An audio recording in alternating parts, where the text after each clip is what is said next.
Hello friends, welcome to सुमन साधना ओम। कैसे हैं आप फ्रेंड्स? हम में से काफ़ी लोगों ने चंदामृत तो ज़रूर पिया होगा, क्योंकि जब भी कोई हिंदू धार्मिक कार्य होते हैं तो चंदामृत अवश्य मिलता है।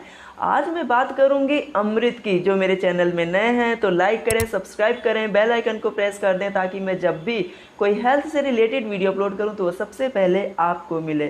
तो फ्रेंड्स, जो लोग अपने स्वास्थ्य के प्रति सचेत रहते हैं उनकी यही कोशिश होती है कि उनके शरीर से विजातीय तत्वों का निकास हो और सजातीय तत्वों का विकास हो। हमारे शरीर में दो नाड़ियाँ होती हैं, चंद्र नाड़ी और सूर्य नाड़ी। सूर्य नाड़ी का स्थान होता है नाभि और चंद्र नाड़ी का स्थान होता है तालु। जब हम सूर्य नाड़ी से अमृत पान करते हैं तो हमारी ऊर्जा, हमारी जीवनी शक्ति नष्ट होती है, और जब हम चंद्र नाड़ी से अमृत पान करते हैं तो हमारी ऊर्जा संचय होती है और हमारी ऊर्जा विकसित होती है, स्फूर्ति आती है और जीवनी शक्ति का विकास होता है। जब हम नाभि से अमृत पान करते हैं तो नाभि से अमृत पान करने का अर्थ है हमारी क्रियाकलापें आक्रामक होना। हमारी आक्रामक क्रियाकलापों की वजह से हमारी जीवनी शक्ति नष्ट होती है, और जब हम चंद्र नाड़ी से अमृत पान करते हैं तो हमारा आध्यात्मिक विकास होता है और हमारा धार्मिक विकास होता है, क्योंकि चंद्र नाड़ी से जब हम अमृत पान करेंगे तो हमारा मन धार्मिक कार्य में लगेगा। तो फ्रेंड्स, जैसा कि हम जानते हैं कि हमारे शरीर में ग्लैंड्स हैं और उनसे हार्मोन्स का स्राव होता रहता है, सिक्रेशन होता रहता है, जो कि योग की भाषा में चक्र कहते हैं। उन्हीं ग्लैंड्स को चक्र नाम से जाना जाता है योग में, जिनसे स्राव होता रहता है, जो कि हमारे शरीर के मानसिक, भावनात्मक और शारीरिक विकास के लिए बहुत उपयोगी हैं। तो फ्रेंड्स, इसी प्रकार से हमारे जो मैं बात आज कर रही हूँ अमृत स्राव की, उसको हम किस तरह से विकसित करें। वैसे तो योग में इसके प्रयोग बहुत कठिन भी बता रखे हैं, जैसे कि खेचरी मुद्रा जैसे प्रयोग, लेकिन मैं आपको बहुत ही सीधे सिंपल से प्रयोग बताऊंगी, जिनको करते हुए आप भी उसका फ़ायदा उठा सकते हैं, आप भी उसका अनुभव कर सकते हैं। तो जब हम जीभ के अग्रभाग पर ध्यान करेंगे तो वहाँ से एक प्रकार का तरल पदार्थ निकलेगा।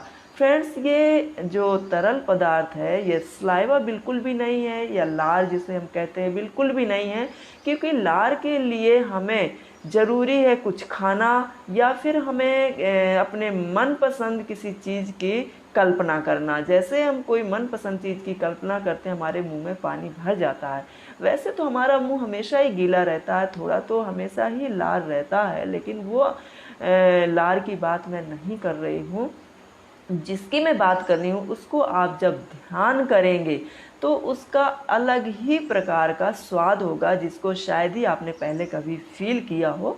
इसके स्वाद बदलते रहते हैं, कभी नमकीन होता है, कभी मीठा होता है, कभी तीखा होता है। तो जब आप फुल कंसंट्रेशन के साथ में ध्यान करेंगे जीभ के अग्रभाग पर, तो आपको महसूस होगा कि यह स्लाइवा नहीं है, लार नहीं है, ये अलग प्रकार का तरल पदार्थ है, जिसे योग की भाषा में अमृत कहा गया है।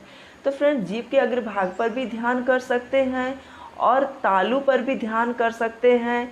और वीडियो के बाद में मैं आपको बताऊंगी कि एक शशांक आसन है। शशांक आसन को करते हुए एक मुद्रा, एक प्रकार का पोस्चर है, जिसको करते हुए हम अपनी ऊर्जा को दिशा दे सकते हैं, क्योंकि आपको ऊर्जा तो मिल गई, जब तक आप उसको दिशा नहीं देंगे तब तक आप उसका सही प्रयोग नहीं कर सकते हैं। जैसा कि मैंने बताया कि सूर्य नाड़ी से अमृत पान करने से ऊर्जा क्षीण होती है। अगर हम जो सूर्य नाड़ी में हमारी जो ऊर्जा है, अमृत है, उसी हम अमृत को अगर चंद्र नाड़ी में ले जाते हैं तो हमारा आध्यात्मिक विकास होता है। तो इसी तरह से जब हम शशांक आसन करते हैं तो हमारा जो ब्लड का जो सर्कुलेशन है वो सिर की तरफ जाता है, और हमारा जो अमृत है वो तालु की तरफ जाता है और वहाँ पर संचित होता है, जिससे हमारा आध्यात्मिक विकास होता है, हमारी सकारात्मक शक्तियाँ विकसित होती हैं और नकारात्मक शक्तियाँ हमारी नष्ट होती हैं। तो इस प्रकार से हमें जीभ के अग्रभाग पर ध्यान करना है, फुल कंसंट्रेशन के साथ करना है, नो थिंकिंग, नो इमेजिनेशन, कुछ भी नहीं सोचना है, पूरे तन मन से हमको जीभ के अग्रभाग पर ध्यान करना है। आप इसको कहीं पर भी कर सकते हैं, आप ऑफिस में भी कर सकते हैं, कहीं किसी का बैठकर अगर आप वेट कर रहे हैं या ऐसे ही कहीं बैठे हुए हैं वहाँ पर भी आप कर सकते हैं। ज़रूरी नहीं है कि ध्यान के लिए आपको आधा घंटा 1 घंटा निकालना हो। 1 मिनट 2 मिनट 5 मिनट जितना भी आपके पास टाइम है आप कर सकते हैं, लेकिन इसका विशेष आपको फ़ायदा मिले इसके लिए अगर आप किसी मुद्रा में बैठकर करेंगे तो ज़्यादा अच्छा होगा। जैसे कि आपने ज्ञान मुद्रा में किया, जो ज्ञान मुद्रा होती है, पहली उंगली अंगूठे को इस तरह से टिप को ऐसे टच करना है और अदर्स फिंगर्स जो है उनको स्ट्रेट रखना है और इनको नीज के ऊपर रखना है, घुटने के ऊपर इस तरह से आपको मुद्रा बनाते हुए नीज के ऊपर रखना है और रीढ़ की हड्डी को सीधा रखना है इस तरह से, और फिर आप आंख बंद करके इस तरह से ध्यान कर सकते हैं।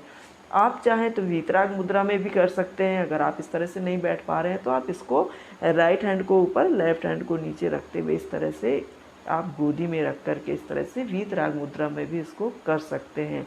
और अगर आप कोई मुद्रा नहीं कर रहे हैं, नॉर्मल बैठे हैं तो नॉर्मल भी कर सकते हैं, लेकिन हाँ आंख बंद करके फुल कंसंट्रेशन के साथ करना बहुत ज़रूरी है, तभी आपको इसका पूरा फायदा मिलेगा।